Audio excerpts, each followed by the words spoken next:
O mercado de petróleo pegou fogo nos últimos dias, né? Pegou mesmo. Quem acompanha de perto viu a PetroRio, assim, disparar quase 5% em um dia só. E não foi só ela. Não foi um caso isolado. A Petrobras foi junto, subiu mais de 4%, chegou a bater R$ 35. A primeira reação que a gente tem é pensar, geopolítica, alguma tensão lá fora. Mas assim, o que está acontecendo de verdade por baixo dos panos? A história parece ser bem mais complexa. Exatamente, porque esses movimentos de um dia, eles são só a ponta do iceberg, sabe? A espuma, né? É a espuma. O que realmente define o sucesso de um investimento nesse setor é a estratégia de cada companhia. E hoje a gente tem um prato cheio para analisar. Sim, vamos falar das principais. Vamos. De um lado, as duas gigantes, Petrobras e PetroRio. E do outro, duas que correm por fora, a PetroRecôncavo e a Brava Energia. E o legal é que cada uma joga um jogo completamente diferente. E é isso que a gente quer decifrar hoje, né? Entender onde estão as oportunidades e, mais importante, onde moram os riscos. Esse é o ponto. Ótimo. E para começar a desembaralhar isso, vamos olhar os números. Porque aqui a história já começa a ficar esquisita. No acumulado do ano, parece uma festa. PetroRio sobe 16%, Petrobras sobe 14%, até a Brava Energia sobe 8%. Tudo lindo, tudo no azul. Certo. Mas aí a gente abre a janela de tempo e olha os últimos 12 meses. E o cenário vira de cabeça para baixo. Aí a coisa muda. O que explica essa bagunça toda? Essa discrepância é o sintoma perfeito da diferença entre o curto e o longo prazo. Tá. A alta recente, essa que você mencionou no início, foi o clássico gatilho de mercado. O preço do barril subiu quase 3% lá fora. Por causa dos Estados Unidos e Irã, né? Isso, novas tensões. O mercado já estava meio nervoso, o barril já operava num patamar elevado, acima de $65, e essa notícia foi a faísca que faltava. Entendi. Mas isso, como a gente falou, é só espuma. Não explica por que uma empresa como a PetroRecôncavo caiu 30% em um ano, que no geral foi positivo para o petróleo. E ainda tinha aquela história da Venezuela, né? Eu lembro de uma discussão sobre eles poderem voltar a produzir com força total e derrubar os preços. E isso chegou a pesar. Pesou na especulação, mas não na realidade. E esse é um ótimo ponto para desmistificar. Certo. A infraestrutura da Venezuela, assim, ela está em ruínas. Pensa num carro de corrida que ficou 20 anos parado na garagem, enferrujando. Não dá pra só ligar e sair correndo. De jeito nenhum. Precisa trocar o motor, os pneus, tudo. Para a Venezuela, se quer começar a pensar em retomar os níveis antigos, a gente está falando de um prazo de no mínimo 5 a 10 anos. Ah, então é bem longo prazo. É. Então, no curto prazo, o impacto é praticamente zero. A alta foi mesmo reação a esse evento pontual. Entendido. Então vamos deixar a espuma de lado e focar no que importa. Começando pelo duelo das titãs. Petrobras contra PetroRio. As fontes que a gente analisou pintam quadros totalmente diferentes para as duas. A Petrobras é sempre descrita como a gigante dos dividendos, a famosa vaca leiteira da bolsa. Exato. Como a produção que já passa de 4 milhões de barris por dia, ela é um monstro. É um gigante. Não tem mais para onde crescer de forma explosiva, entende? O crescimento dela é lento, é gradual, previsível. O jogo da Petrobras não é dobrar de tamanho, é ser uma máquina de gerar caixa e distribuir isso para os acionistas. Mas essa fama de vaca leiteira não é um risco também? Ela é uma estatal, o governo é um controlador. Sem dúvida. Dá tanto retorno em vez de distribuir lucros. Essa tese de dividendos não pode ir por água abaixo. Esse é o risco Brasil na veia. É a grande questão que sempre vai pairar sobre a empresa, e quem investe nela precisa estar ciente disso. E é por isso que ela negocia mais barata que as outras lá fora. Exatamente por isso. Mas a contrapartida é que a capacidade de geração de caixa dela, especialmente com o pré-sal, que é absurdamente produtivo E de baixo custo. e de baixo custo, é tão colossal que mesmo com interferências ainda sobra muito, mas muito dinheiro para distribuir. A máquina é poderosa demais. Certo, é um gigante difícil de derrubar. E aí, do outro lado do ringue, a gente tem a PetroRio. E aqui os números são de outro planeta. É impressionante. Qual foi a mágica deles? A mágica foi justamente não tentar ser a Petrobras. Enquanto a Petrobras gastava bilhões para descobrir novos campos, a PetroRio agia como uma espécie de médica de campos de petróleo. Como assim? O modelo deles é brilhante na simplicidade. Eles compram campos maduros que as gigantes como a Petrobras já não querem mais, porque a produção está caindo. Ah, então eles compram os restos das outras. Exatamente. Mas são restos valiosíssimos na mão deles. Eles pegam esses campos, aplicam tecnologia de ponta e uma gestão super enxuta, quase obsessiva com custos, para espremer até a última gota de óleo de uma forma muito mais barata. O segredo, então, não é achar óleo novo. Não. É tirar o óleo que todo mundo já sabe que está lá, mas por um custo ridiculamente baixo. O que a gente chama de lifting cost. E qual é a meta deles para esse custo? A meta da companhia é manter esse custo abaixo de $12 por barril. Só para ter uma ideia, muitas empresas operam com custos de $30, $40. Nossa, que diferença! E com um custo tão baixo, qualquer preço do petróleo acima disso vira um lucro enorme. Precisamente.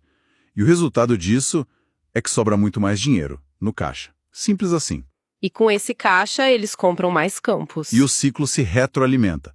Por isso a produção deles saltou de menos de 100 mil barris para 155 mil em dezembro, com a meta de chegar a 200 mil. É uma história de crescimento puro, financiada pela própria eficiência. Isso é genial. Mas esse ciclo tem um fim, imagino. Uma hora, os campos maduros e baratos vão acabar, não? Sim, esse é um modelo de crescimento com data para acabar. Em algum momento, as boas oportunidades vão se esgotar. E aí, o que acontece? Nesse ponto, a PetroRio vai naturalmente fazer a transição. Ela vai deixar de ser empresa de crescimento para se tornar aquilo que a Petrobras é hoje.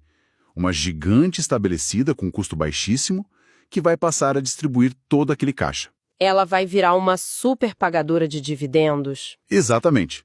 O mercado, ao preferir a ação no último ano, está apostando que esse dia ainda está bem longe. Ok, o plano da PetroRio é brilhante. Mas isso me faz pensar. Se eles estão comprando campos, alguém está vendendo. E imagino que a PetroRecôncavo e a Brava Energia também estejam de olho.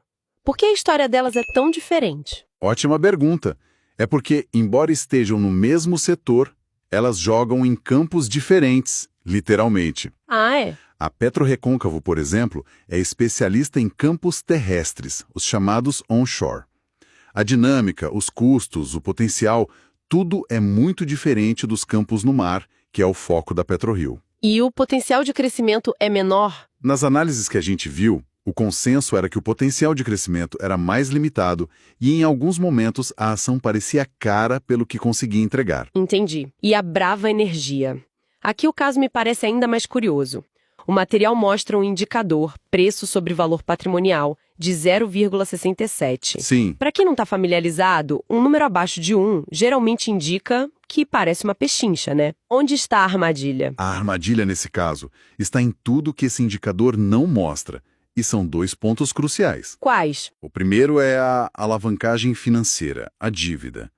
Uma dívida cara e com vencimento curto pode sufocar a empresa.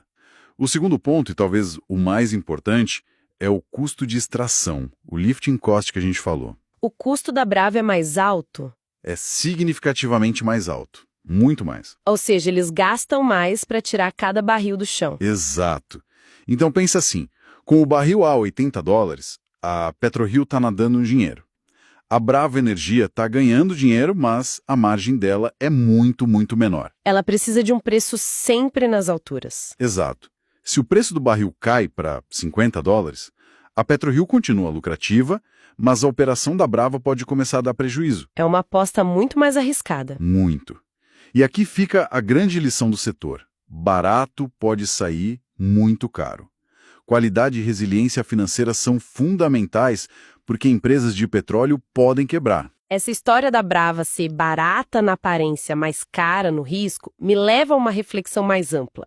Não adianta só achar uma empresa boa, o preço que se paga por ela muda tudo, né? Muda completamente o resultado. A Petrobras mesmo que você citou deu um retorno de 338% nos últimos 5 anos. Espetacular. Mas com certeza quem comprou lá no fundo da crise ganhou muito mais do que quem comprou no topo. Exato. A matemática do investimento é implacável. Imagina que sua análise mostra que uma ação pode chegar a R$80. Se você compra 40, você dobra o capital.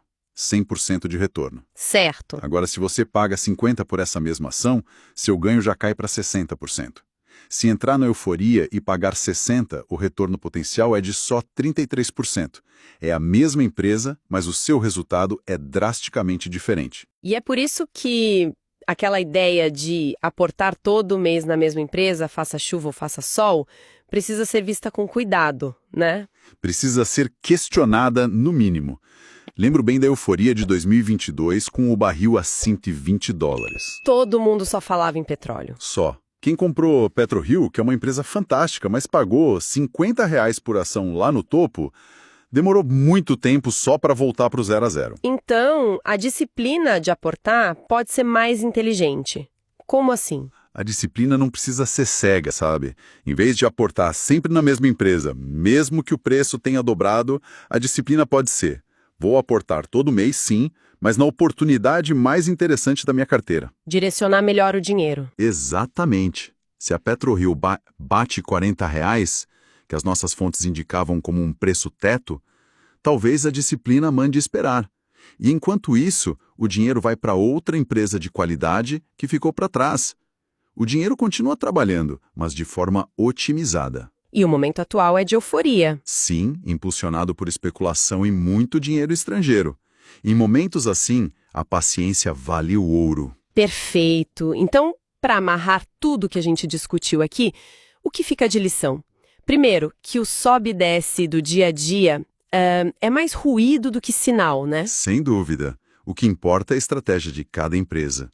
E a gente viu que elas são bem diferentes. Completamente. A Petrobras é o transatlântico. Gigante, máquina de caixa, ótima para dividendos, mas com o fantasma da política. Sempre ali. E a PetroRio é a lancha rápida. Ágil, super eficiente, crescendo ao reciclar ativos, mas que um dia vai ter que diminuir o ritmo. E as outras, como a PetroRecôncavo e a Brava, carregam riscos específicos que exigem um cuidado redobrado. Exato. E a lição central que emerge é a importância da disciplina com o preço. Não basta comprar uma boa empresa, tem que comprar por um bom preço. Esse é o ponto-chave. E para deixar um último pensamento, as fontes que analisamos mencionam um detalhe fascinante. Qual? Tem gente no mercado, esperando a volatilidade de pesquisas eleitorais para talvez comprar mais ações da Petrobras a preços mais baixos. Interessante. E isso levanta a grande questão que todo investidor no Brasil enfrenta. Como equilibrar na sua estratégia os fundamentos de uma empresa, que podem ser sólidos, com os riscos e as oportunidades de um cenário político que é caótico e imprevisível? Uau! Essa camada de análise, que vai muito além dos balanços, é o grande desafio: ponderar o risco país. E isso levanta uma questão central para o investidor, né? Onde é que está a melhor oportunidade?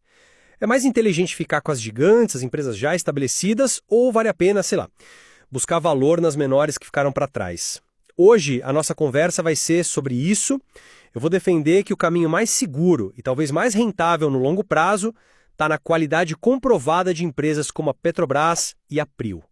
E eu vou pelo caminho oposto. Eu acredito que o verdadeiro potencial de ganho, aquele ganho mais expressivo, está justamente naquelas empresas que o mercado penalizou, como a PetroRecôncavo e a Brava Energia, que hoje negociam com, grandes descontos. Podem quebrar. Então a prudência manda focar em quem já provou que sabe operar bem. A Petrobras é uma gigante com uma produção estável, dividendos consistentes. A Prio, por outro lado, é uma história de crescimento assim impressionante. Saiu de menos de 100 mil barris para quase 160 mil, com meta de chegada a 200 mil. Juntas, elas me parecem a melhor combinação de segurança e crescimento. Eu entendo o seu ponto sobre segurança. Mas essa qualidade toda já não está no preço? Se a gente olhar os últimos 12 meses, enquanto a Prio subiu 17%, a PetroRecôncavo caiu 30% e a Brava Energia 21%. A oportunidade, para mim, não está em comprar o que todo mundo já ama, mas sim o que foi esquecido. A Brava Energia, por exemplo, está sendo negociada com preço sobre valor patrimonial de só 0,67. Certo, mas o que esse número 0,67 significa na prática? E por que ele estaria tão baixo assim? Bom, significa que o mercado está avaliando a empresa em apenas 67 centavos para cada R$1 de patrimônio que ela tem. É um desconto enorme. A aposta aqui é que o mercado está exagerando no pessimismo e que, em algum momento, o preço vai convergir para o valor real dos ativos dela. Mas esse desconto não vem de graça, né? Você não acha que ele reflete riscos bem reais? A Brava Energia tem uma alavancagem financeira alta, ou seja, muita dívida, e o custo de extração dela é maior. Não é mais seguro apostar no crescimento concreto da Prio, que está conseguindo baixar o custo de extração dela para menos de $12 o barril? Claro que existe o risco, mas o preço que você paga já te dá uma margem de segurança para isso. O risco hoje não seria justamente pagar caro por um ativo que já subiu bastante. A Petrobras subiu 14% e a Prio 16% só este ano. Aquele retorno de 338% da Petrobras nos últimos 5 anos foi ótimo para quem já estava posicionado e para quem entra agora. Mas o crescimento da Prio é visível, é palpável no aumento da produção. O que você propõe é um crescimento potencial, quase especulativo. Ele depende de uma melhora operacional que ainda não aconteceu ou de uma mudança de humor do mercado.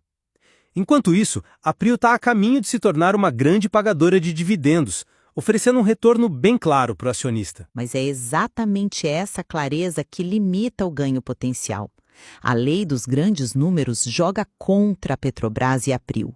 É muito mais difícil para elas dobrarem de valor do que para uma empresa menor, partindo de um preço tão baixo, tão deprimido. A história do investimento mostra que os maiores retornos vêm de comprar o pessimismo, não de surfar a euforia que já está nos preços, que muitas vezes é impulsionada por fatores geopolíticos que podem mudar assim muito rápido. Olha, para resumir o meu ponto, num setor tão volátil, qualidade não é um luxo, é essencial. A combinação da estabilidade da Petrobras com o crescimento já provado da Prio me parece a estratégia mais inteligente e com menor chance de surpresas negativas. Eu já a vejo por outro lado.